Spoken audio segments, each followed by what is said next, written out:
It's time for NFL Week 4 picks. Straight up and versus the spread, I attempt to rebound from the worst week in the history of the Bottom Line View. I have been making picks on YouTube for I don't know how many years now, at least 7, it feels like. I don't know.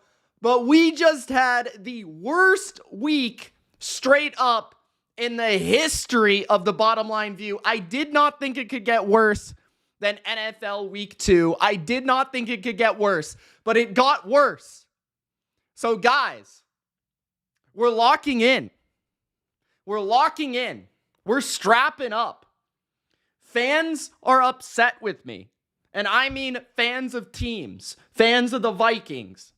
Fans of the Browns, because I'm right. Fans of the Jags, because I'm right. Fans of other teams. But we're attempting to get back on track in week 4. And we're about to hopefully bounce back. So if you're with me, Gronk spike the like button. Don't forget to subscribe for weekly NFL picks just like this. NFL best bets, NFL live streams, everything NFL on the Bottom Line View. Let's take a look at my record, man. I'm honestly embarrassed to show you guys this graphic right now. I really don't want to show you guys this graphic right now, but I must. My picks record right now is sitting at 25-23, which I think is accurate. Absolutely disgusting, bro. I can't even look myself in the mirror. I can't even look at myself. The spread record is 25, 21, and 2. We're actually doing better against the spread than we are straight up. Our best bet record, somehow we're surviving. We're 7-8. We're surviving. We're at least still head above water in terms of we're not out of it yet. We can definitely get towards that 60% number by the end of the year. It's just going to be much more difficult now. And our last week record, 7-9 versus the spread. So let's turn it around in week 4, guys. Gronk spike the like, don't dislike the like, and let's get to it. So we're going to break down every game, give you my thoughts, and give you my pick straight up and versus the spread. We do this every week on the Bottom Line View. Members can access the chat. Only members can access the chat. If you want to join the live chat on YouTube each and every week, each and every Wednesday, just become a YouTube member of the Bottom Line View. It's $3 Canadian to join the chat and to support me and the channel and my journey as a content creator. If you enjoy what I do here, becoming a YouTube member is a small way of, saying thanks and saying I enjoy your stuff, Mitch. So let's get to it, guys. Let's start with Thursday Night Football. Redemption week it is, Big Al. Redemption week it is. The Dallas Cowboys at the New York Giants. This spread, I saw it at 4.5. I've seen it at 5.5. I now see it at 6. So money has been coming in on Dallas, quite obviously. I think it began the week at about 5.5, and Vegas kind of put it up there and said, we'll see what people do. Are they going to bet Dallas? Are they going to bet the Giants? 5.5 is one of those numbers where it's like, we're just going to let the bettors dictate where this goes. If we're going to be heavier on Dallas, if we're going to be heavier on the Giants. Now, I personally have not been overly impressed by either team here. The Giants had a nice win against the Browns, and that definitely nice to see. I will say that the Dallas Cowboys had a pretty, honestly, on par loss to the Ravens. And what I mean by on par would be, I felt like that was one of the more predictable games of the week. We picked the Ravens. The Ravens came through. The Ravens dictated the game. The Ravens were in front. And then the Ravens kind of gave up a lead near the end of the game, and Dallas kind of made it competitive near the end, almost to a scary degree. But the Ravens pretty much controlled the game on the ground, running the ball and stopping the run. And those are the areas where Dallas is really struggling. They can't run the ball. They have a very weak backfield right now, where I do feel they should feature Rico Dowdle more often. And they can't stop the run. And because they can't stop the run, they can't get themselves into situations where they're able to rush the passer, and that is the strength of their defense. Micah Parsons, DeMarcus Lawrence, Adigi Zua, they have an athletic front that can get after the quarterback, but without the ability to slow down the running game from the Saints or the Ravens, they've been behind the 8 ball, and they've been unable to wreak havoc over the opposing quarterback. I do feel like this is made for the Cowboys to win. This game is a pure bounce back spot for the Cowboys, and I'm going to trust the Cowboys to win, but I don't really think that anything on tape suggests that they should be able to cover. Honestly, like, Dallas has dominated this matchup in the past, but I don't think Dallas is as good as they've been the last 2 years. I don't think Dallas is as dominant as they've been the last 2 years at either line of scrimmage. I don't think they're great on the offensive line, at left tackle, at center. I don't think they're great in terms of that ability to close out opponents because they can't run the ball that well. And I think they're overly reliant on Dak Prescott and CD Lamb on offense, which I think is fairly easy for defenses to prepare for. And especially a team like the Giants that should have some intel on how the Cowboys like to attack and like to play. On the other side, we've got a Giants offensive line that is playing pretty well. I think definitely better than we would have expected. They just faced one of the best fronts in football against the Browns, and they played well. So that gives me more confidence that the Giants, especially at home, should be able to deal with Parsons, Lawrence, and this front of the Cowboys. Malik Neighbors right now has been an absolute assassin. He looks like one of the best receivers in football and nearly uncoverable. He can make contested catches. He can route up people. He can get deep. He can beat you underneath. He can beat you through yak. He's a dangerous guy. But they don't have a lot else on the offense. Wan'Dale Robinson will catch a few passes from the slot, some screens, things like that. They'll run the ball with Devin Singletary, but it's not overly effective. I think Dallas should be able to hone in on slowing down Malik Neighbors well enough for them to pick up this win. I don't necessarily trust Daniel Jones. It's Daniel Jones against Dak Prescott. I still give Dak a giant edge there. And in a game where it would rather make the Cowboys 1-3 or 2-2, this is one of those matchups where the Cowboys should have confidence, being that they've hammered the Giants in recent meetings. So while I don't believe the Giants will get run over like past games, especially at home here on a short week where that typically does favor the home team, I still think the Cowboys should win. So I'm going to take Dallas to win the game, the Giants to cover. That's going to be my pick here. I haven't bet this game at all. I haven't really even thought about betting this game at all. You know, when we look at some of the stuff from Outlier, appreciate those of you that are Gronk spiking the like button. Not a huge fan of the people that are disliking the video, you bunch of jabronis, bro. You want to pull out the heel? Come on, you want the heel, Mitch? You got it. All right. Let's take a look at what Outlier has to say here. So, Dallas, in terms of the betting public, has 88% of the bets on the money line, 90% of the money on the money line, 83% of the spread bets, and 89% of the money. The total, 63% of the bets is on the over, 66% of the money is on the over as well. The total is sitting at 45.5. In all honesty, I would probably lean towards... See, I don't know what the weather's going to be like in New York, so that's also kind of interesting. I haven't really heard anything that it will be terrible or anything like that. I think given the current injuries in the secondaries for both teams, I see why money is coming in on the over. But I'm also not extremely confident with either team on offense to say that I would bet the over. So I would probably stay away from the total in this game. If anything, you know, maybe wait until the kickoff and bet the under, see if the number actually goes up, because unders this year overall profitable. Primetime unders the last season or two have been profitable. Teams like to bet the overs in these primetime games. But I would, lean towards the Giants getting points, especially at 6. At 5.5, I'd probably lay off of it, but I probably won't be betting this game outside of like maybe props. So I'm going to take the Cowboys there in that game to open the week. So hopefully we get a win there on Thursday night. Next up, we've got the New Orleans Saints at the Atlanta Falcons. The Falcons are favored by 2.5. This game is in Atlanta. There's a plethora of injuries for the Saints right now. They were dealing with many players, and we're obviously talking about this on a Wednesday, so keep that in mind.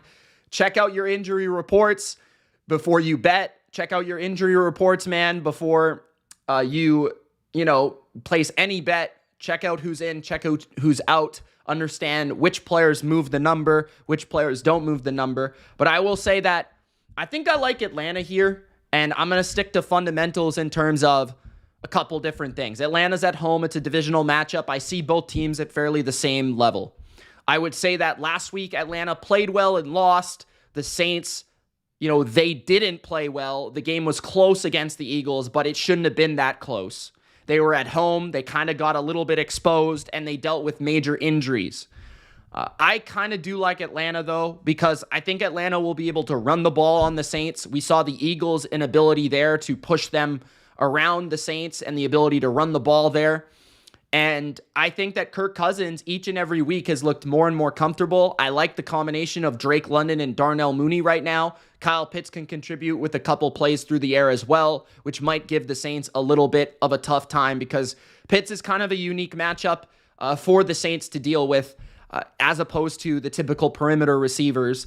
But Atlanta's at home.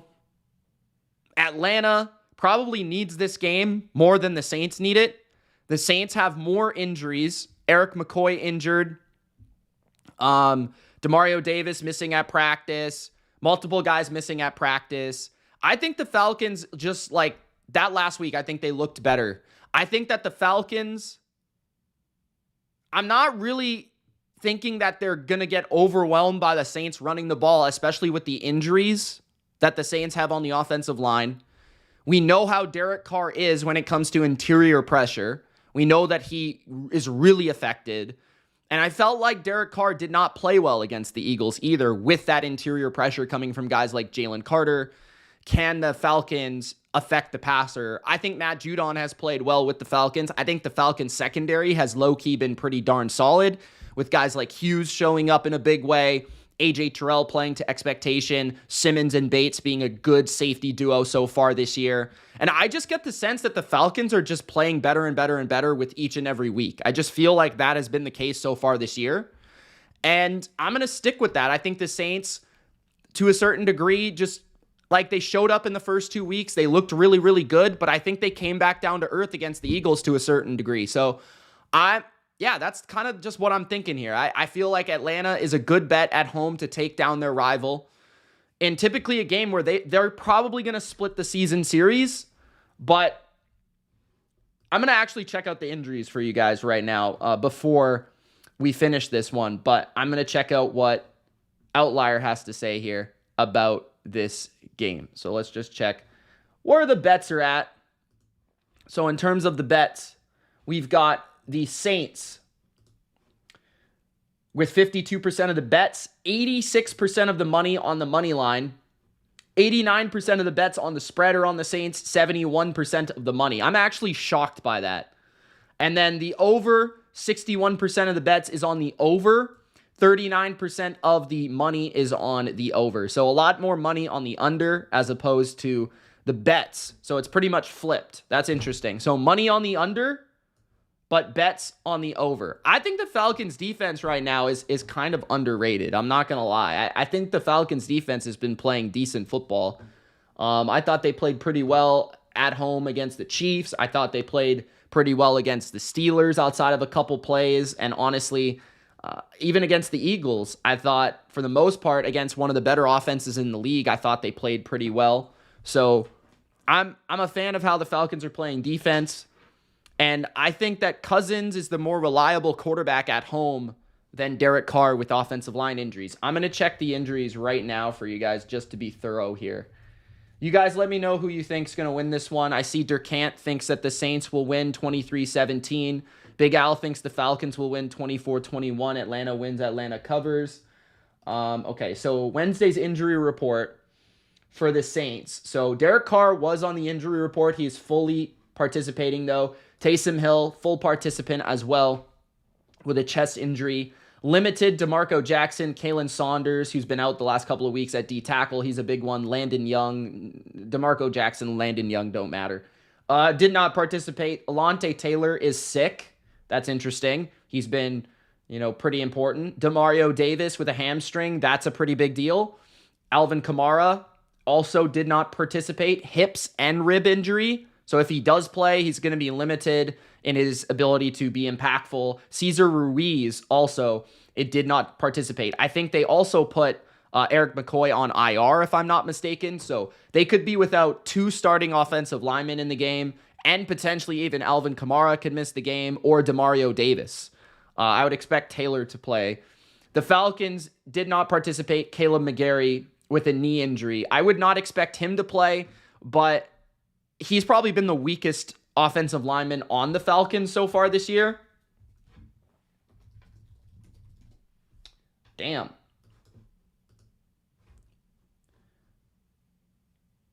Storm Norton is the backup.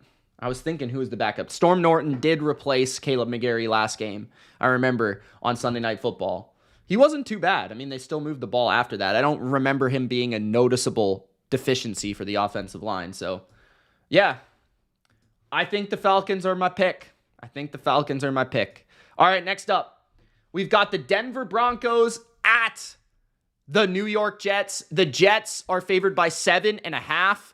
I've seen some 7s, which obviously does change things a little bit because, 7 in the hook is a much bigger deal, in my opinion, than just a 7. I think the Jets will win. It's a matter of if they will cover.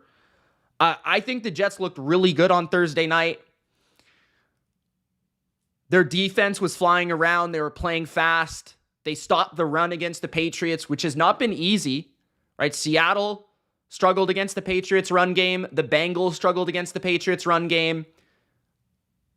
So can the Jets carry that over against Denver? Denver has not nearly been as effective running the ball as we would have thought they would be with Javonte Williams, McLaughlin, and others, and Sean Payton calling plays. Their run offense has actually been really, really bad, like really inefficient. Bo Nix has had to carry the offense with a lot of short passes. Their defense, though, in Denver has been really, really solid, actually to the degree of impressive, in my opinion. They've been putting pressure on quarterbacks. They shut down Baker Mayfield and the Tampa offense. Tampa did have an injury at the right tackle, which caused extra pressure on Baker. But, Pat Surtain played really well against Mike Evans. Chris Godwin still had a good game, but honestly, the Bucs really didn't move the ball. They couldn't run the ball on Denver. They couldn't really have an effective third down offense against Denver, and that was on the road as well. Now, this is a tough spot for the Broncos, though, because they're going from Tampa on the road, big game, big win. Nobody expected them to win. They blew them out, right? I thought that was a matchup that actually helped the Broncos because of the history of Sean Payton against the Bucs, against Todd Bowles. I think he's undefeated against Todd Bowles in his career. So Sean Payton owns Todd Bowles. Robert Saleh, I believe these teams played last year. If I'm not mistaken, I think the Jets won that game in Denver last year. I'm going to look that up. But it was a Zach Wilson game. I think it was high scoring, too. The Jets won 31-21, which is weird. That was Zach Wilson played really well in that game, if I'm not mistaken. This is just off of pure memory. Okay, he only had 7 incompletions. Breece Hall had a huge game, 22 carries, 177 yards. That was when the Broncos couldn't stop the run. I remember that.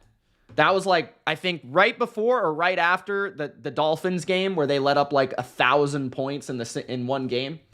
But what that tells me right there, 31-21 last year, is that there's something to Hackett against Vance Joseph. I thought Hackett actually, his play calling, I'm not a fan of Hackett, but his play calling against the Patriots I thought was actually really solid. And he gave Rodgers plenty of opportunity out there to make plays. They ran the ball well. And I think that's the dangerous part about the Jets. I think they can run the ball. I think they can throw the ball. I think they have balance. I think that will keep them out of those situations on 3rd and long against this Denver defense where they're maybe at their best, because I think Joseph is very good in terms of blitz packages, being aggressive that way and doing that sort of thing. I am a little bit worried about the Jets getting a little overconfident against a well-coached team, a rookie quarterback. I could see the Broncos making this one tight, but I don't see a lot of like advantageous matchups for the Broncos. I don't think that they're really going to be able to run the ball because they haven't been able to run the ball all year, and that's probably the area you've got to be able to attack the Jets. The secondary of the Jets is obviously very, very good. I don't really see a rookie quarterback, despite the Jets playing kind of a simplistic style of coverage. I don't really see them being able to have a lot of guys open because the Jets have a very good secondary. I think Sauce can take Cortland Sutton out of the game, and I don't really see a lot happening there. And then on the other side, again, I just think Rodgers is too smart. If you're going to blitz him, he's going to get the ball out quick. He's going to know where to go with the ball. He's going to audible. They're going to get to the right run at the right time. They're going to call a good screen at the right time. I love how their running backs are playing. I think that all of their secondary weapons, from Allen Lazard, Mike Williams, Tyler Conklin, they've all shown up. So, yeah, I think the Jets will win. And honestly, I'm leaning towards the Jets to cover as well. If it's at 7, for sure, 7.5, obviously a little bit trickier. I wouldn't bet it, but I would take the Jets minus 7.5 as well. So I like the Jets in that one. I'm believing in this team. Maybe I'm an idiot, but we'll see. Next up, we've got the Jacksonville Jags at the Houston Texans.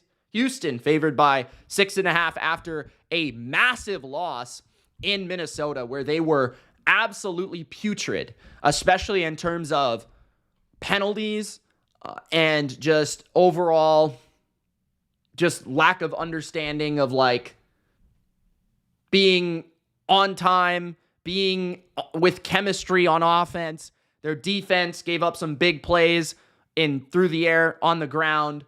I did forget to, I think, go over the outlier stats for the Jets game. So let's just quickly go through that before I get to my pick. And at least it lets me think and marinate a little bit with this one, because I think the spread for the Jags game is really interesting. I think there's going to be people that are on the Jags this week for a bounce back spot, but I'm not sure I share the same sentiment, to be honest. Okay, so just in terms of the money and stuff like that for the Broncos. So the Jets, they have 85% of the bets, but only 54% of the money action. In terms of the spread, 57% of the bets on the Jets, 67% of the money. I think this money line thing, 46% of the money on the Broncos, is because teams that are being, underdogs going into the week so far this year, that are 6.5 point underdogs this year, have been actually winning outright at like a crazy rate. So I think people are thinking that why not throw a little bit of money on the Broncos? They just did it last week against Tampa. They could do it again against the Jets. 80% of the bets is on the over. 80% of the money is on the over. I think I would lean towards the under in the Jets game, 39.5, to be honest. But again, I don't really see that as a bet either way. In terms of the Texans, we're going to get back to this one. Texans and Jags. I'm going to go with the Texans both ways. There's something about Jacksonville I just don't like. They seem disoriented. They seem disjointed. They feel like a team that has no faith in what they are, no understanding of what their identity is on either side of the ball. And, there are people that are going to bring up like man zone splits of CJ Stroud and stuff like that, like Josh Allen being an absolute god against man coverage. So people kind of being like, oh, that's due for regression. But when you're playing the Texans, and if you're going to play the same rate of man coverage this week as you did against the Bills, they've got Nico Collins, Tank Dell, and Stephon Diggs. I don't think that's really a great formula. Stroud doesn't quite run the same as Josh Allen, but he could still get the ball out to a one-on-one with a guy separating down the field. So I feel like there will be big plays to be had there. Jacksonville's defense was off balance by the Bills' attack. Now, what I also like about this with the Texans is that they're at home. They're in their dome. They're in their setting. I think that will help them in terms of the offensive line play. I think that will help them in terms of penalties. That should help them overall. They just were really, really disoriented in terms of getting to the line, like illegal formations, like false starts. Like there was just so many bad things that and then they were like unlucky at the start of the game. They got behind the 8 ball and that just completely unraveled for the rest of the game. And the Vikings are playing great football. You could say the opposite about Jacksonville. Jacksonville is playing the opposite of the Vikings. They're playing terrible. Their defense looks pretty vanilla. They're not really bringing anything elaborate to this table like the Vikings are. And then on the other side, I mean, Trevor Lawrence looks like one of the worst quarterbacks in the league. Their offensive line is really bad. And now they're playing on the road in a setting where they're playing Danielle Hunter, Will Anderson, a really good, the best area of the Texans defense is their pass rush. They got pass rush on Sam Darnold last week. I think they can get pass rush here as well. And the Jags receivers, Evan Ingram's been beat up. He didn't play against the Bills. Will he play this week? Their run game isn't very good, right? I haven't really noticed it. Their receivers, like Brian Thomas, can make plays, but I don't necessarily think he's going to outrun or outplay Derek Stingley on the outside. Like Christian Kirk has been pretty lackluster. There's just nothing to love about the Jags. I understand it's a divisional game. I understand it might be like a spot where Jacksonville is going all in.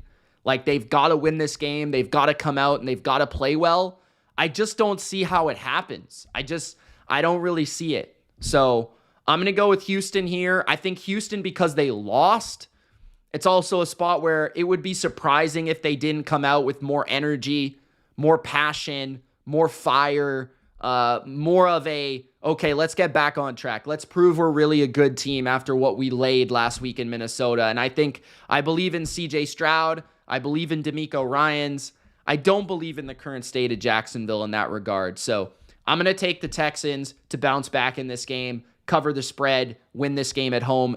It might be tighter than expected. It could be like 30-24 or something like that, or like 24-17. It could be something like that, but I do expect the Texans to win. Next up. Oh, I keep forgetting, bro. We've got the public betting stats. So, by the way, guys, if you haven't already, Gronk spike the like button. Don't forget to check out my Patreon for my bets every week that I'm making with my real money. And my best bets video will be out to the public on Thursday morning. It will be available to all YouTube members tonight. So make sure to check that out. Sign up as a YouTube member for my best bets video. You can get that early if you're a YouTube member, but the public, you'll get it Thursday morning. In terms of my Patreon, that's where all my bets are at. And that's also how you can support the channel, the brand, the BLV. Okay, so Jacksonville and Houston. Houston, 90% of the bets on the money line, 69% of the money. Houston, 74% of the bets, 67% of the money on the spread. In terms of the under, 55% of the bets is on the under 45.5. Interesting. And then 58% of the money is on the under as well. 45.5. Honestly, under, not a bad play. That could be a bet. I'm not going to lie. Under 45.5. These two teams have also reflected that in terms of their trends. So the Jags have hit 6 out of 10 on the under, and the Texans have hit 7 out of 10 on the under. So that's interesting. I do think the under could be a play this week. Okay. Did we go? All right. The Los Angeles Rams at the Chicago Bears. Bears are favored by a full field goal against the Rams. And this is rare because you don't often see a team favored by a full field goal when they have an objectively worse coach and an objectively worse quarterback. And that's what's kind of scary about this line. I'm probably not going to bet this game. This game could go either way. I do think that the Rams were extremely fortunate, extremely lucky to beat the Niners. Like, it was pretty much like if they played that same game 10 times, they probably would have won like twice out of 10 games. Like, it was pretty crazy how they were able to come back in that game. And usually teams that have that happen, or teams that win in that fashion, usually they regress the next week. Chicago did look a little bit better in the passing game last week against the Colts, and they are playing a defense here at home that is pretty susceptible in really all areas, but especially against the pass. I thought Jawan Jennings went like nuclear against the Rams, and Brock Purdy looked like Tom Brady for like 90% of that game. So I think Caleb could have some success here, especially if Keenan Allen does come back. It was nice to see that Shane Waldron finally figured out that Cole Kmet is good at football. DJ Moore is good at football. DeAndre Swift, not good at football. What does concern me about this one is that the Bears don't run the ball. They don't run the ball well, and they don't run the ball at all. Last week, I just don't understand why the Bears decided to throw the ball 52 times with their rookie quarterback. It's a red flag. I don't really get it. I do think they need balance in every game because Caleb is not an elite player. He shouldn't be throwing the ball 40 plus times. On the other side, I do like the Bears defense. I do think that they can hold Stafford, and I do think that they're better than the Niners defense. So I think that they can stop the Rams run game pretty consistently. I think the Bears defensive line, the way they're playing, is pretty underrated. They're getting pretty good pressure, and they completely, destroyed Anthony Richardson last week. Like, Richardson had one of the worst quarterback performances we've seen all year. I thought they played pretty admirably against the Texans on Sunday night on the road. For their offense to get absolutely shattered by the Texans in terms of the blitzes and the sacks that they were allowing, and for the Bears defense to hold them in that game, that was impressive to me. And then the Bears defense basically won them the game against the Titans in week 1. So the Bears have had like a top 5, top 6 defense, in my opinion, all year. And that is where the Bears could win this game because the Rams offensive line is pretty weak. They did look better against the Niners, but again, like, maybe it is like they saw their flaws against the Cardinals. They kind of corrected them. McVay's a good coach. They kind of figured out a better formula for them to attack their next opponents. And that could have definitely been the case. The receiving core of the Rams doesn't really scare anybody, but Stafford is just really, really good. He just gets the ball out accurately on time to the right player at the right time. Tutu Atwell brings speed.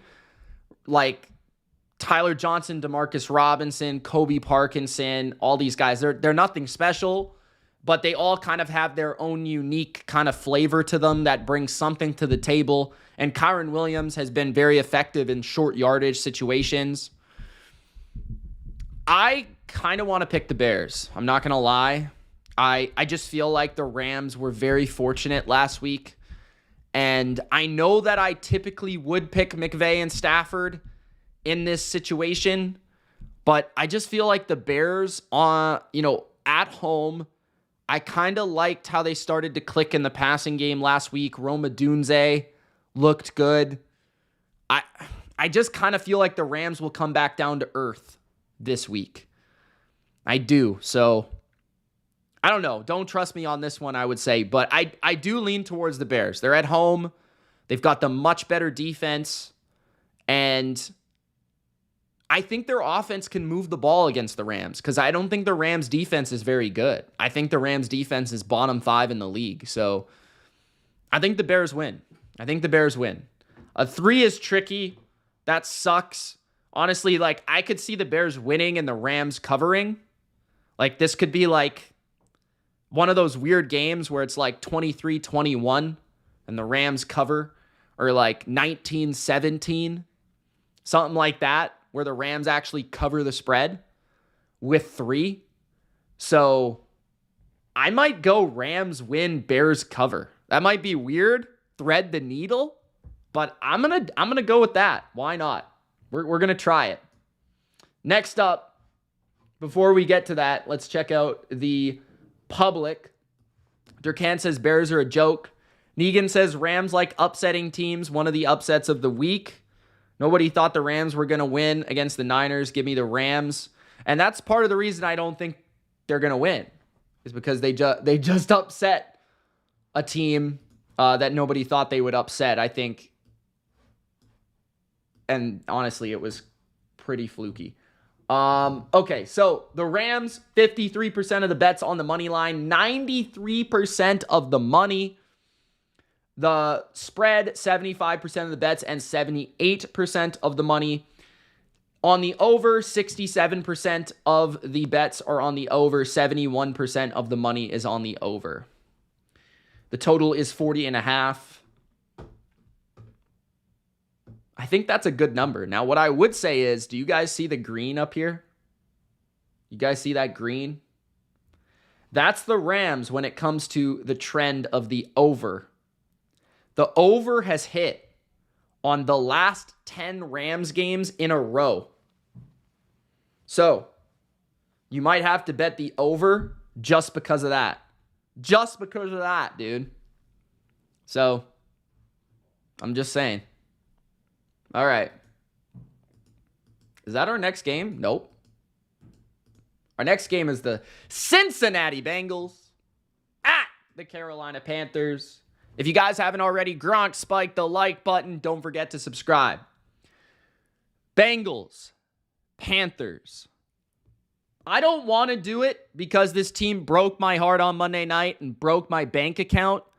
But honestly, I've got to pick the Bengals. I just have to. I can't not pick the Bengals. I get it that it's an Andy Dalton revenge game here, but I really like what I saw from the Bengals offense on Monday night. They didn't punt the entire game. It's not like the Commanders' defense is that much worse than the Panthers' defense. Like, the Panthers' defense is also horrific. And I think Joe Burrow, Jamar Chase, they looked good on Monday night. T. Higgins looked like T. Higgins. The O-line was solid. Their running game was good. There was nothing not to like about their offense. Their defense was putrid. And honestly, it just comes down to who do I think is going to score more points against two bad defenses. I believe more in the Bengals than I do Andy Dalton and the Carolina Panthers, who just lost Adam Thielen and Damian Lewis to injury. So I think the Bengals win. I think their defense can't play any worse than it did on Monday. And honestly, I think part of it was just that Jaden Daniels had like a once-in-a-season performance for him. I just don't think that the way that he was escaping sacks and escaping pressure and, you know, throwing the ball deep with that touch and stuff, like he was just on it. Like he was just playing amazing football. And I don't see Andy Dalton, as good as he played against the Raiders, being able to do that against the Bengals. So I'm going to take the Bengals to win, the Bengals to cover. I think it could be pretty close, like 27-21, 28-24, something like that. 28-21, 31-24, maybe something like that. But I'm going to take the Bengals because I like their offense. I think they need a win desperately. If they go to 0-4, people are getting fired. Like, people are getting fired. So it's as simple as that sometimes. This might even have to be a best bet just out of principle, to be honest. Like, there's no way before the season we would be saying Bengals only -4 against the Carolina Panthers. Like, this line would be like 7.5. Like, there's no way. So yeah, I gotta go with the Bengals there. I got to. I'm sorry. I don't want to do it. All right.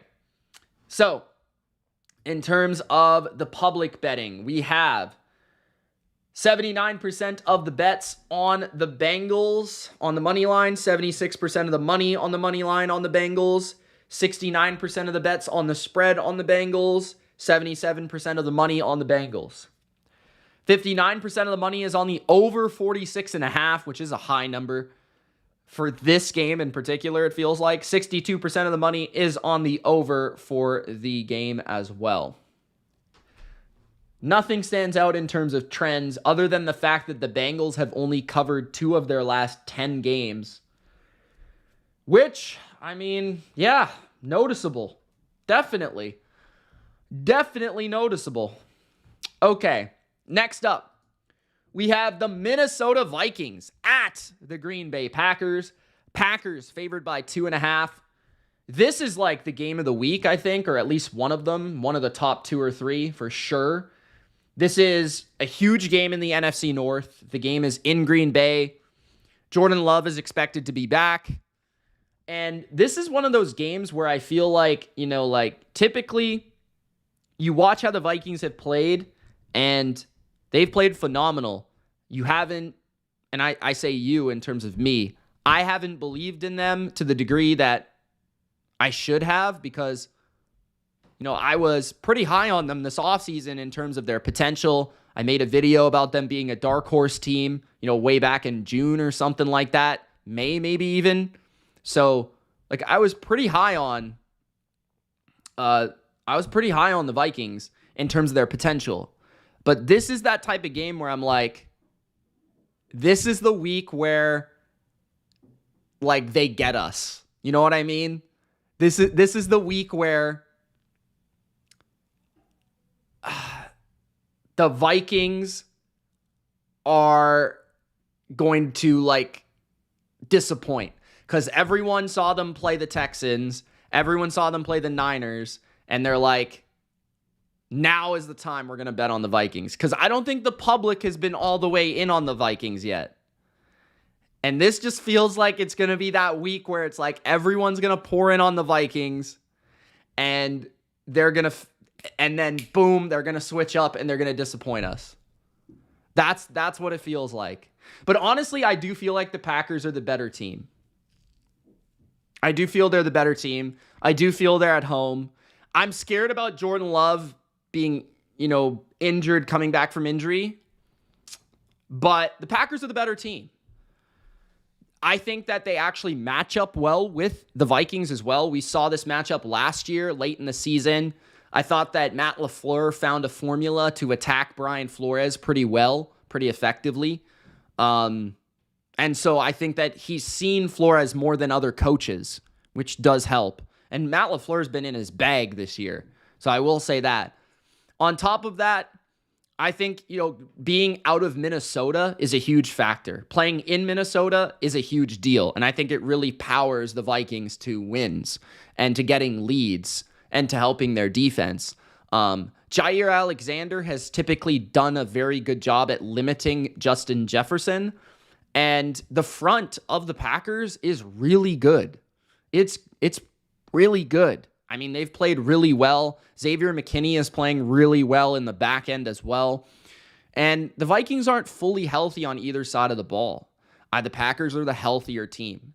So what scares me the most here is that it's Jordan Love coming off of injury playing Brian Flores. But it does help that it's not in Minnesota, it's in Green Bay. This game will be close. This game will go down to the wire, I think. I think Darnold will have a good but not a great game. It is an Aaron Jones revenge game, potentially. I think if the Vikings are going to win, they're going to have to run the ball well.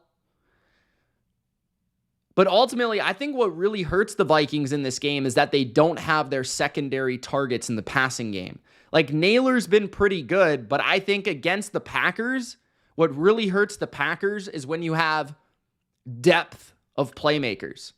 Because usually Alexander plays well enough against wide receiver 1. I'm not saying Jefferson's going to get shut out. But typically, Alexander has played Jefferson well. On the other side, I think that the Packers offense, they've been clicking without Love. And I think you plug Love in there with all the receivers they have, I think the Packers are tough for the Vikings. So I'm going to go Packers here by like 4, something like that, 4-7, somewhere in that range. I think it will be a 1-score game, but I think the Packers will win at home. Maybe the Vikings get them in Minnesota, but I'll take Green Bay -2.5, and I'll take Green Bay to win. I think they are the better team. Maybe I'm wrong. Next up, the Pittsburgh Steelers at the Indianapolis Colts. An interesting game to look at. Don't know where the graphic went. Let's see what the people in the chat are saying. John says over 43.5 for the Vikings and the Packers. I could see that. 27-23 Packers. Big Al says. John says 31-17 Packers. Durkan is laughing at me. He's picking the Vikings in an easy win, 26-17. Love off an injury versus the best defense in the league. Is it better than Pittsburgh? I don't think so personally, but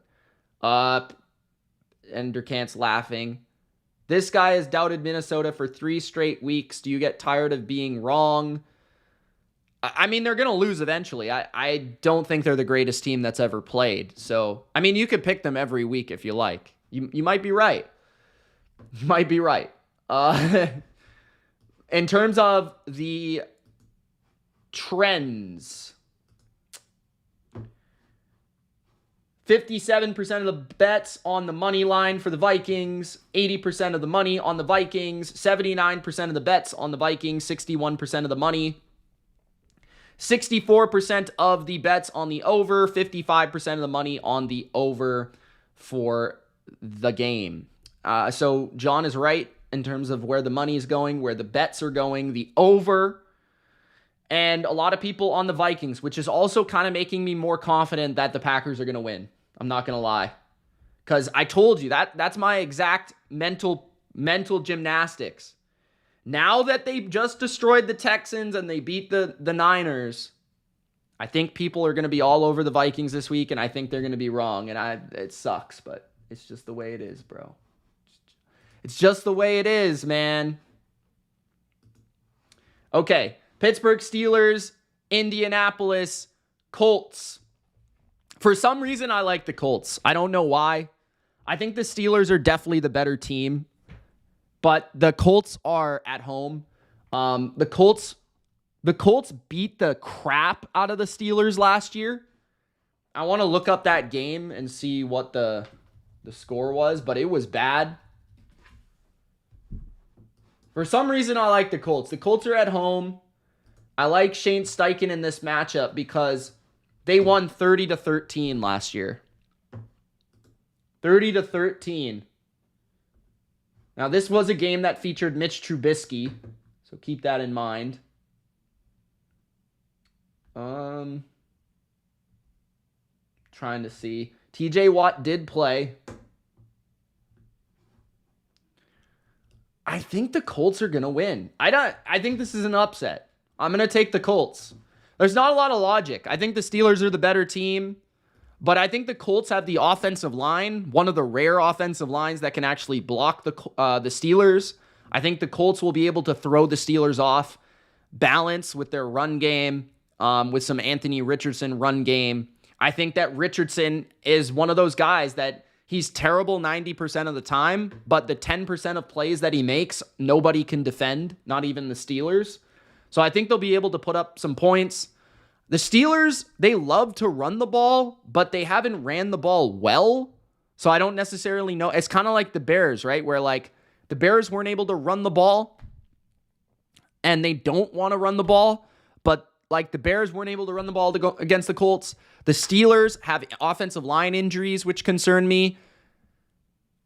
And the Steelers don't have a lot through the air. Justin Fields is a very limited quarterback when he's passing the ball. So I don't necessarily think he's going to be able to slice and dice the Colts secondary like that. I just think this is going to be that upset. So I'm going to take the Colts plus 1.5. I'll take the Colts at home. Given the history of this matchup last season, the Colts beat them by like 17. I don't think it will be that bad. I think it will be a 1-score field goal game, like 17-14 Colts or 20-17. It'll be nasty, but Jonathan Taylor will pull through, and I think the Colts will win in an upset. In terms of the betting public here, Durkan thinks the Steelers are going to destroy the Colts. The Steelers put up 30 for the first time and get a statement win, 31-13. John says Pittsburgh's 3-0, need to come back down to earth. Stephanie's got the Steelers 21-17. And Big Al's got the Steelers 21-13. Pittsburgh wins and covers. Singh's got the Steelers 24-10. Yeah, so I'm not... The chat likes the Steelers, except for John. I don't know, man. There's something about this game. I like the Colts. And I have not been listening to my gut enough. So I'm listening to my gut. 87% of the bets are on the Steelers. 93% of the money is on the Steelers on the money line. 62% of the bets on the Steelers. 61% of the money on the Steelers on the spread. Which is kind of odd that... This is kind of odd that 93% of the money on the money line is on the Steelers, but 61% of the money is on the spread, when the spread is only 1.5. It's kind of weird. 70% of the bets is on the over, but 96% of the money is on the under. I would also say bet the under. Bet the under 40.5 and take the Colts. Maybe even tease the Colts up to 8.5. Or, sorry, 7.5 with a 6-point teaser. That's kind of interesting to me. 96% of the money is on the under, but 70% of the bets. That's wild. That's wild, man. Okay. Next up. Nope. We're skipping games. There we go. The Philadelphia Eagles. E-A-G-L-E-S. Eagles. Big Al's Eagles at the Tampa Bay Buccaneers. The Eagles are -2. I saw that Devontae Smith, A.J. Brown currently both not practicing. I think Devontae Smith has a concussion. The Bucs, I have no idea what's going on with this roster. They have so many injuries. It's hard to rely on who's going to be playing and stuff like that. So let's check. So Kalijah Cansey did not practice. Vita Vea was limited. That's promising. Antoine Winfield did not practice. Jamel Dean, full practice. Logan Hall, limited practice. A.J. Brown, Lane Johnson, and Devontae Smith all did not practice. That is huge, man. That is huge. But Antoine Winfield's huge. Vita Vea is huge. So, tough to say. I don't think I'll be betting this game just because of the unknown in terms of injury. I do like the matchup for Tampa. Tampa has played the Eagles very well under Todd Bowles. The opposite is true when playing Sean Payton. And Todd Bowles and the Bucs are a matchup team. The teams that they play well, they play well. The teams that they don't play well, they don't play well. This is a playoff rematch. If Lane Johnson is out, I think that's a big loss. If Devontae Smith and A.J. Brown are out, I think that extremely limits the ability to throw the ball on Tampa, because I think in order for the Eagles to win, I think they're going to have to hit some big plays down the field in the passing game.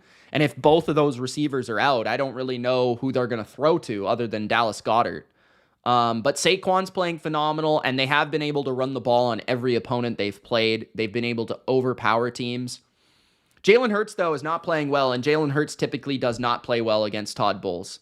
He typically struggles against Todd Bowles because he knows how to pressure him, and he knows how to get him out of the pocket and force mistakes, pressure him towards his right to get him out to the left. And the Eagles have made some questionable decisions on fourth down, some questionable coaching decisions. I was impressed by Vic Fangio's defense last week. They were able to stop the run very effectively against the Saints. Will that carry over against Tampa? Tampa has a much better, in my opinion, a much better pure passing attack, a much better drop back passing attack. And I think that the Eagles have a rather limited pass rush. Their pass rush is not the greatest. Jalen Carter was phenomenal last week. Can he get some interior push against the Bucs and be able to get to Baker that way? I do think Chris Godwin from the slot will probably play pretty darn well in this matchup, as well as Mike Evans on the, on the outside. Like, he usually torches the Eagles. The Eagles Darius Slay's never been able to cover Mike Evans, and I'm not sure that I trust a rookie in Quinyon Mitchell to be able to cover Mike Evans. So I think if the Eagles were healthy, I'd pick the Eagles. But if the Eagles are going to be injured, I'm going to pick Tampa. So I'm going to pick Tampa. I like the matchup. I like how the coaching matches up with the Eagles. And they're at home. They're in a bounce back spot. It's not going to be a bet for me, but I think the Bucs just play the Eagles well. So I'm going to trust that, and I'm going to take Tampa here. Now, that being said, if Devontae Smith and A.J. Brown and Lane Johnson are playing, I'd probably switch my pick to the Eagles, but we're picking on a Wednesday. It's kind of hard to know. So that's where I'm at right now. John says Mayflower is a punk. Hurts is a gangsta. John's picking the Eagles -2 best bet. Stephanie says Eagles win. Big Al says they need to show more cojones on 4th down. That's the only knock on my team outside of the injuries. Durkant says Bucks 20-17. Big Al says 27-20 Eagles. Fair enough. Singh says Bucks 24-17. Big Al's got Steelers 21-13 over the Colts. I'm not sure if I read that out earlier. In terms of the public betting for this game, let's see what we got. Where is it? Am I delusional? I can't find it. There it is. Okay, 73% of the money line bets on the Eagles, 79% of the money on the Eagles, 60% of the bet on the spread on the Eagles, but 53% of the money is on the Bucs. 49% of the bets is on the over, so very split there, and 63% of the money is on the over. If I were to bet this game, I'd probably lean towards the over. I'm not going to lie. 44.5. I'd probably lean towards the over, but again, that's only if the Eagles are healthy. If the Eagles aren't healthy, I'm not betting the over. Now, the Bucs have also been very good against the spread lately. They've covered 7 out of their last 10. The Eagles have covered 2 out of their last 3, which is good. That's this season, right? The Bucs have covered 2 out of their 3 games as well. So, and both teams have hit the under in their last 2 games. But again, I think the total and the game is totally dependent on the injuries on both teams. So that's just a hard one to bet, in my opinion. Okay, the Kansas City Chiefs at the Los Angeles Chargers. Chiefs are favored by 7.5. The Chargers have injuries, and I'm going to check right now what that is looking like. We know that Justin Herbert is injured. They have offensive line injuries. Justin Herbert was limited. He's already out of his walking boot and was able to record a limited practice on Wednesday. That's a good sign. In terms of the injury report, Joey Bosa did not practice. Joe Alt did not practice. Junior Colson did not practice. Ogbonna did not practice. Trey Pipkins did not practice. Rashawn Slater did not practice. Yeah, my goodness. I mean, just that alone, I have to pick the Chiefs. I think, that is their top 3 tackles are all hurt. And Joey Bosa is hurt. So, I have to pick the Chiefs. Even against the spread, I think I have to pick the Chiefs. I think people are going to look at this number and say, why is the number so big? This is a rivalry game. It's in LA. It's not in Kansas City. But the Chargers don't score a lot of points as it is. And if they don't have any tackles, I won't bet this probably because it's a big number for the Chiefs, and the Chiefs are not great at covering big numbers. But it's tough for me to say that I wouldn't tease this down and have the Chiefs, in one of my teasers this week, because it feels like if that's the injury report for the Chargers, I don't know how they're going to win this game. So, yeah, the Chiefs haven't been overly impressive, but the best part of their team has been their defense. The secondary is good in Kansas City. Steve Spags, he's going to find ways to run fit against the Chargers, especially with their guys hurt up front for the Chargers offensive line. I think that's going to make life easier to be able to stop the run for the Chiefs. And I don't think the Chargers have any weapons that scare the Chiefs, which will allow Kansas City to load the box up and stop the run. And I think the blitzes are going to make Justin Herbert's life real difficult because he's not going to be able to move and avoid pressure. So I think the Chiefs defense will dominate this matchup. On the other side, I just trust Mahomes to be able to do enough against a defense that won't have Derwin James because he's suspended for some reason. Just so happens to be the week that they play the Chiefs. Not saying it's a conspiracy, but saying it's also a conspiracy at the same time. So yeah, I'm picking the Chiefs both ways. I feel like they should win, probably ugly, but it will be like 27-13, something like that, 24-14. I think the Chiefs win. I think the Chiefs cover. Too bad that they're not healthy, the Chargers, because I think this game would legitimately be pretty good if they were healthy. Let's check out what Outlier has to say about this matchup. The Chiefs have 91% of the bets on the money line, 62% of the money. 68% of the bets is on the Chiefs. 63% of the money is on the Chiefs. 65% of the bets is on the over. 51% of the money is on the over. So 39.5. I would probably lean towards the under as well. The Chargers have hit 5 games in a row and 8 out of 10 on the under. Meanwhile, the Chiefs have hit only 50% on the under. The Chargers, though, have covered 5 of their last 6 games. Chiefs, obviously, have not lost a game in a long time. A long time. Next up, we have the Cleveland Brownies at the Las Vegas Raiders. Raiders are favored by 2. For some reason, I want to pick the Browns, so I'm picking the Browns. I hate the Browns. I don't like them at all. Deshaun Watson is a clown. He's terrible at football. The offensive line for Cleveland is also terrible.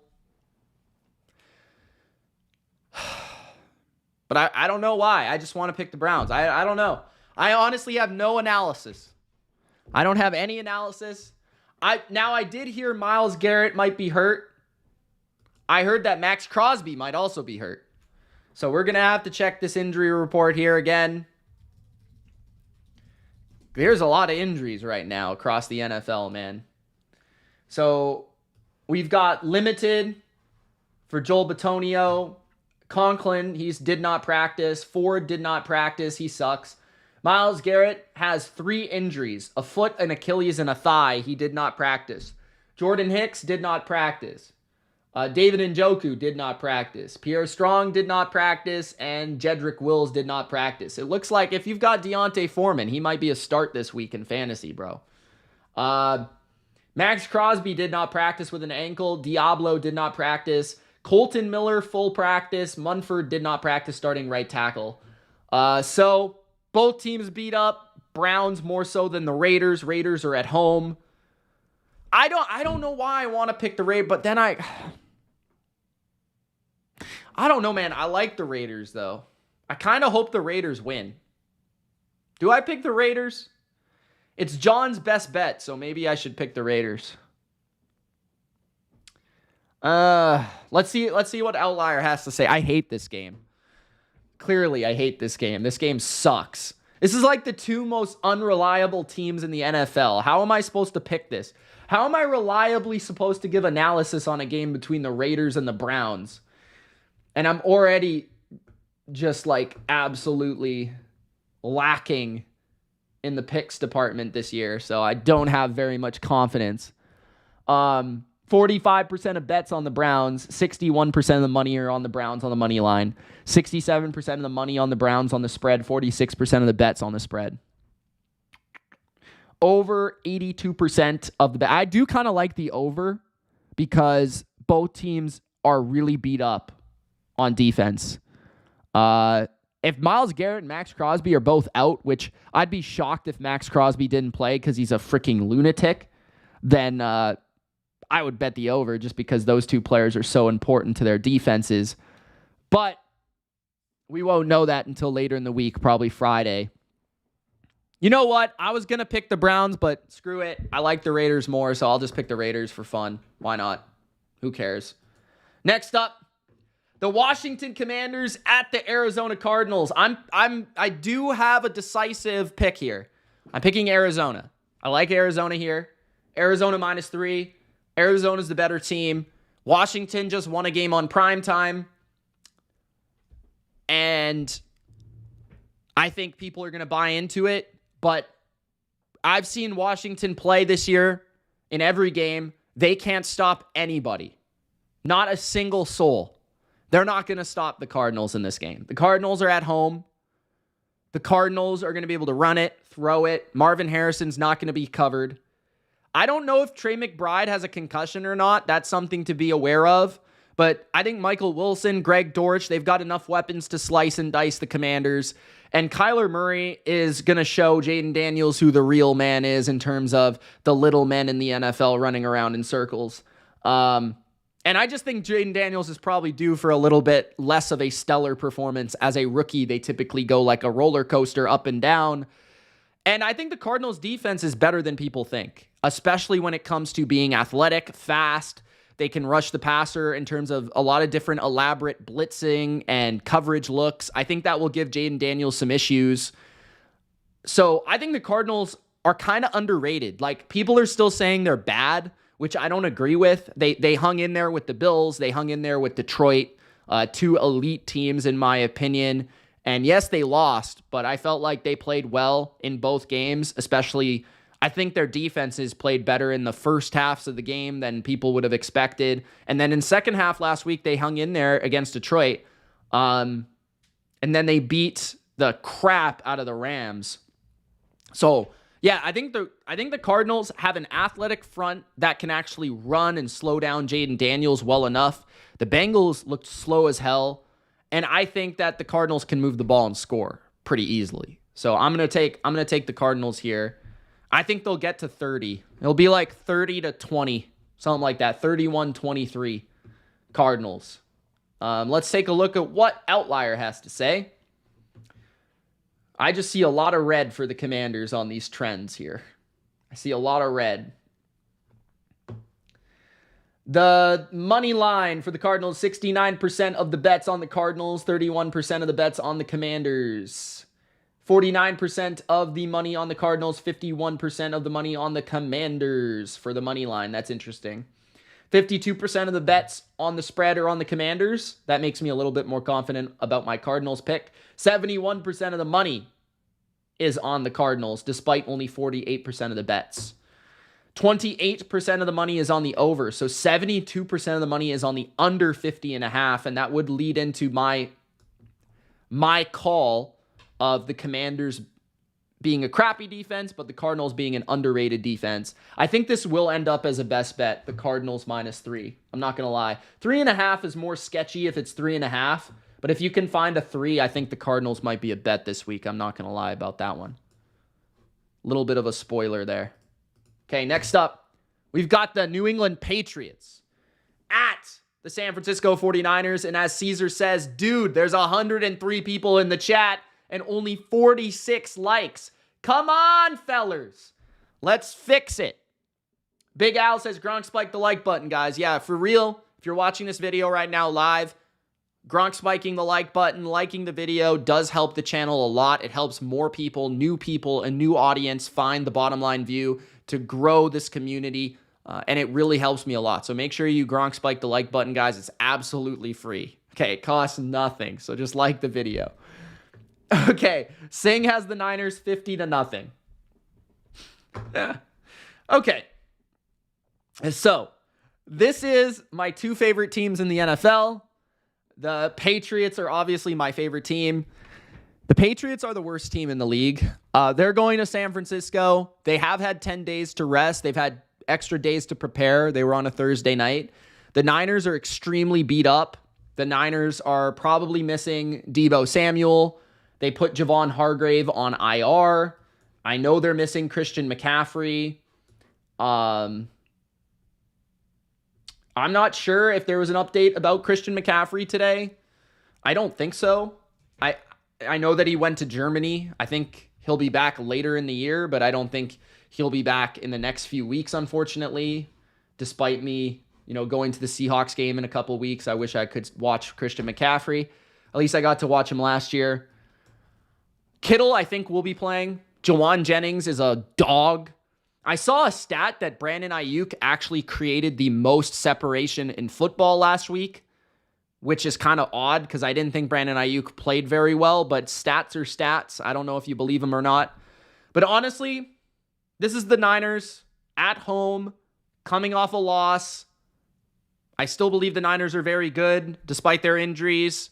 Shanahan is typically owned by Patriots. The last time they played, it was in 2020, the Cam Newton season.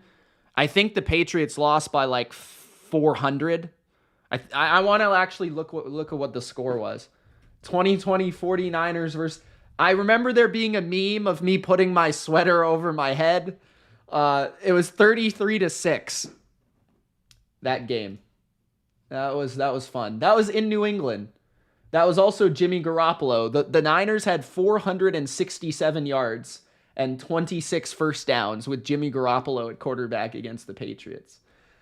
Oh, gosh. Cam Newton had 98 yards and 3 interceptions. That was also the year that the Niners were coming off of the Super Bowl loss, which is the same for this season. I think the Niners will win. It's hard not to take 10, given the state of the Niners roster and all the injuries. But I honestly just don't know how the Patriots are going to score. Unless they just run the ball really well, which I guess could happen against the Niners. They have been a little bit susceptible to the run this year, but they're not like one of the worst run defenses in the league. I think that the Patriots are really going to struggle with the pass rush of the Niners, though. They're probably, Nick Bosa is probably going to have 4 sacks. Jacoby Brissett's going to die probably by the end of this game. This is not going to be fun. Brock Purdy is legitimately top 5, 6, 7 quarterback right now for my money in the league. I know that there's a lot of haters out there, but he played amazing against the Rams. And for the most part, I think he's one of the more consistent quarterbacks, despite not having all his weapons out there. I'd probably put him in the top 7 quarterbacks. But enough rambling. My Patriots suck. I'm just looking forward to Drake May playing against the Miami Dolphins in week number 5. Hopefully. Please, hopefully. Please, Niners beat the Patriots bad enough that they put Drake May in the week after. I'm going to go Niners to win. For the sake of it being 10 points, I'll take 10 points. I'll take 10 points. It's my team. I'll take 10 points. I wouldn't bet this game. I just think if the Niners were healthy, I'd probably bet this, but the Niners aren't healthy.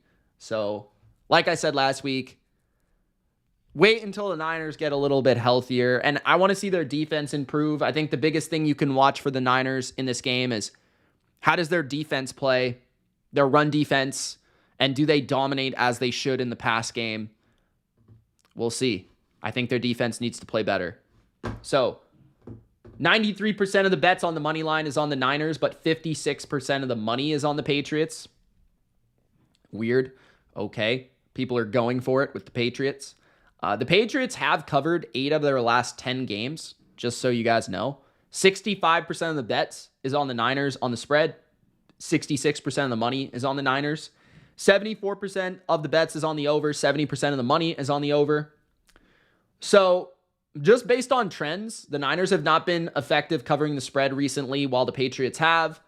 And the Niners have been an over team 8 out of the last 10 games. Maybe this is an over 40.5. That might actually not be a bad look because I think the Patriots defense has been kind of worse than I expected, and the Niners defense has also been worse than I expected. So I think both defenses are maybe a little overrated right now. As Big Al says, late down defense for the 49ers is 54%. That's 29th in the NFL. I do think this will go over. Okay. Let's see who's up next. We've got the Buffalo Bills at the Baltimore Ravens. I don't care what you guys tell me. This is a scheduled loss. This is the Ravens at home in prime time. I don't fucking care. I honestly don't care. Which team has Josh Allen? That's the team I'm picking. I honestly don't care at this point. You guys can tell me. You guys can tell me whatever you want. Which team has Josh Allen, bro? Which team has Josh Allen? That's the pick, and it might be a best bet. It's actually just as Durkant says. The Ravens are favored, which is why they will lose. Once I saw that the Ravens were favored, I was like, you know what? I might have backed the Ravens if they were like a 3-point underdog at home in primetime with Lamar. But given that the Bills are like probably looking like the best team in the league, they've played Lamar really well in the past defensively. McDermott has had good plans for Lamar in the past. So again, this is not an NFC team playing Lamar. This is an AFC team playing Lamar. And I do think the Ravens defense is overrated right now. I definitely think they're overrated, especially against the pass. So I think Josh can have success through the air. I think the Bills' O-line has been really good. I think they'll win that matchup up front. The Ravens can stop the run, man, so that might give a little bit of resistance to the Bills in the running game, but I think that the Bills will be able to get a lot of short passes going, kind of like how Kansas City is able to attack the Ravens. And I think the defense of the Bills, no matter who's playing or not, and I would expect maybe one of their players to come back. Maybe Teron Johnson could be back for this game, which would be pretty big for covering a guy like Zay Flowers. But I like the Bills because they're underdogs and they're the best team in the league. And I don't care that it's in Baltimore. I think the Ravens they're just not as good as the Bills. They're just not as good. And I think anytime you can get Josh Allen as an underdog, I think it's a good bet. So I'll take the Bills. Let's not try to go too crazy here and overthink this thing. Big Al says, again, balls to the wall. Bills 28, Ravens 17. Buffalo wins and covers. Take that, Vegas. John's thinking over. I could see that. Durkant says Ravens are favored, which is why they'll lose 28-24 Bills. Okay, let's take a look at what Outlier has. I'm kind of intrigued by the information here. So Buffalo, just in terms of trends, they have won 9 out of their last 10 games. And I believe Josh Allen and Joe Brady are 9-1 or 10-1 together as play caller and quarterback. So the Bills have basically only lost to the Chiefs in the playoffs with Joe Brady and Josh Allen. Just to point that out.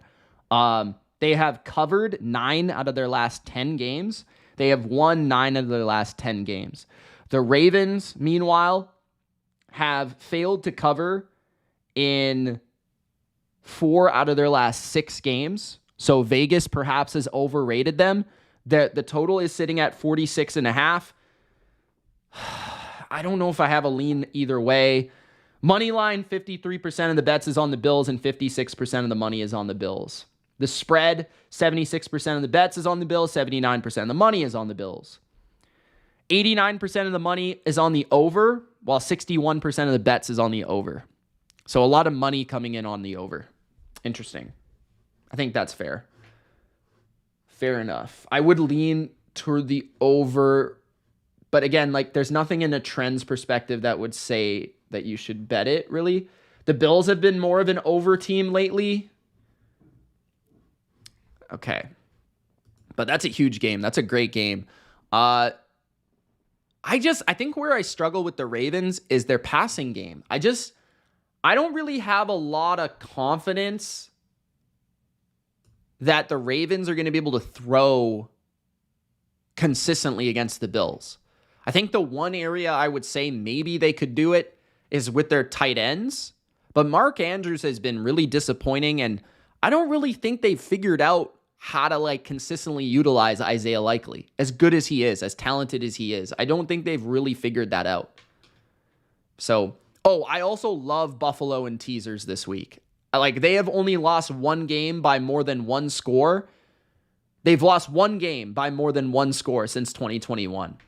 One game. So, if you tease them up to 8.5, that's a great teaser leg. Monday Night Football, Miami -1. At home against the Titans. I don't want to, but I'm picking the Titans. I really don't want to, but I do think the Titans are better than the Dolphins. I do. They beat them last year in Miami.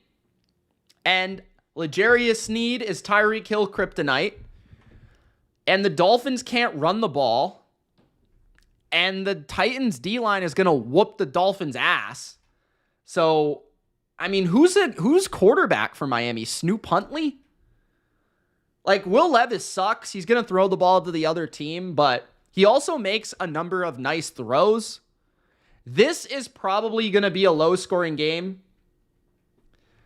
Durkant says, do not watch the Chum Bowl. The two worst teams in the NFL. The Dolphins win 10-3 because Will Levis is in the Hall of Fame when it comes to selling your money. That is true. He has sold my money this year. I don't want to bet the Titans, but like the Bengals, I got to bet the Titans. They beat them last year in Miami on Monday night. It's going to happen again. I'm going to trust the Titans defense in this spot. I think the Titans have at least, their offensive line is terrible, don't get me wrong, but at least they have their quarterback. At least they have their running back. At least they've got the pieces there. And they're kind of due for a win. I'm not going to lie. So 59% of the bets is on Tennessee on the money line. 30% of the money on the Titans. So 70% of the money is on Miami on the money line. 73% of the bets is on Tennessee. 89% of the money on the spread on the Titans. 78% of the bets on the over, 80% of the money on the under. Big discrepancy there. Big discrepancy. Okay, I didn't want to spend too much money, or not too much money. Definitely don't want to spend too much money, but not too much time either on that game. And then we've got the Seahawks at the Detroit Lions. Now, I've seen this spread at 4. I've seen this spread at 3.5. Either way, I kind of like the points with the Seahawks. I think Seattle can win this game. I think Seattle can make this really close. Seattle has had Detroit's number. Now, what I will say is that was Pete Carroll's Seahawks, not Mike McDonald's Seahawks. But Mike McDonald's Seahawks so far this year look better than the Pete Carroll Seahawks last year. So I will say that.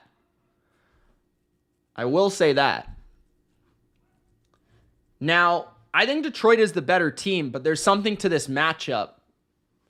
Seattle, I think they can spread the Lions out, and I think that they can throw the ball against the Lions. They've got 3 receivers that are all very talented.